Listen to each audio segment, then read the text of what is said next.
I've lived, gone to school, and worked in Pittsburgh for the past 40 years. I'm part of this community. I run into my clients all the time. I'm here to represent them, to help them as part of the community, and do my job to make their lives as best as I can. I can't replace what's been taken from them in an injury, but I can get them compensation, and it makes me feel good to be able to help my friends and my neighbors and their friends and their loved ones when they need me. I grew up in South Philly.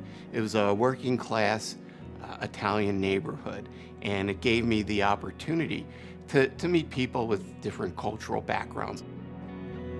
My dad had his own small business, and my mom was a typical 1960s homemaker. And I grew up in a house living with my grandparents, my mom's parents. They took care of my brother and me, and they looked out for us. It was a good family environment.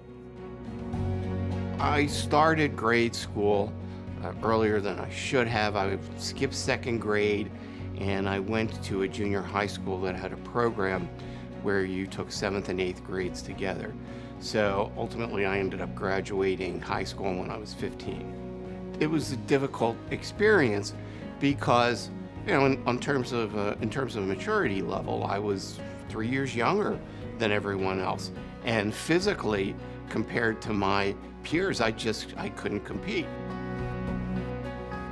And my parents always wanted their sons to be doctors, so I started off aspiring to become a physician. And I went, at the age of 15, I went to college at the University of Pennsylvania, which is an Ivy League school in Philadelphia. But I didn't get into med school the first time that I tried.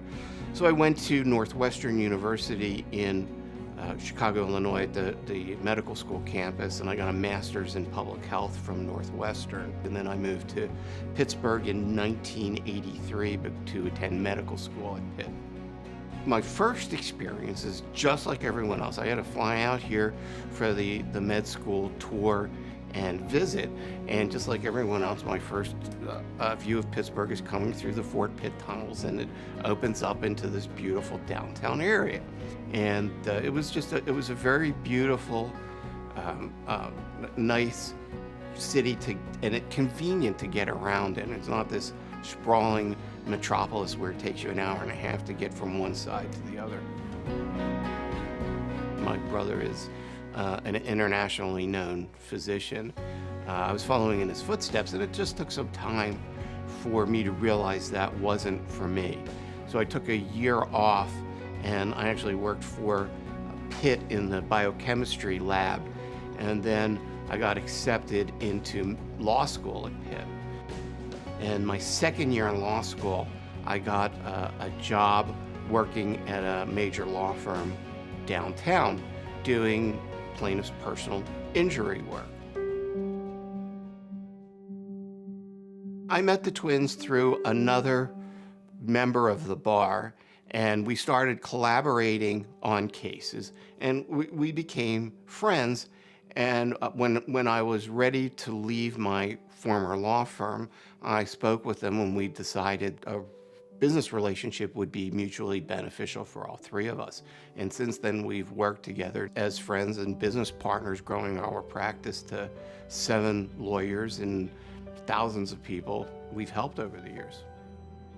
The twins are somewhat shorter in stature, and people who see me on billboards think that I'm over 6 feet tall. I'm actually 5'9". So generally when we're out in public, people don't recognize me. We've even gone to hockey games together, and someone said, Shenderovich, where's Fishman? I'm like, what? I'm right here, what's up?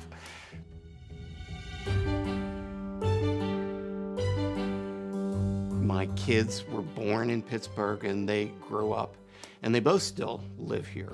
I'm very proud of both of my kids. My younger daughter is a chef, and she works at a restaurant owned by a friend of mine. And my older daughter is in the advertising industry. She's actually, she works for an international advertising agency. When I was a kid, I was always the youngest, or shortest, fattest kid in class. And of course, kids being what they were, I got bullied all the time. But that had an effect on me, because now I perceive the insurance companies, and to a certain extent some defense lawyers, as bullies. And I represent my clients because I'm standing up against the bullies on their behalf. So I'm able to protect them. That's my job. They don't fight fair. They have thousands of minion attorneys, and they have billions of dollars to spend. And I'm standing up for the injured person, the guy or the woman who's been hurt due to someone else's carelessness and negligence. So if I can use my skills to help them fight the bullies on the other side, the insurance company, and be satisfied with getting them the maximum possible recovery, that makes me happy, and it gives me a purpose in life to help others. These are people who are broken. Their bodies have been broken as the result of someone else's negligence. And I can't make them whole. All I can do is to try to get them money to pay for the treatment that they need to make them more comfortable. They're not going to have to stress out about putting food on the table. They're not going to have to stress out when the kids need new shoes. And if the kids want to go to college, the money's there. So it means a lot to me to be able to help people in that way.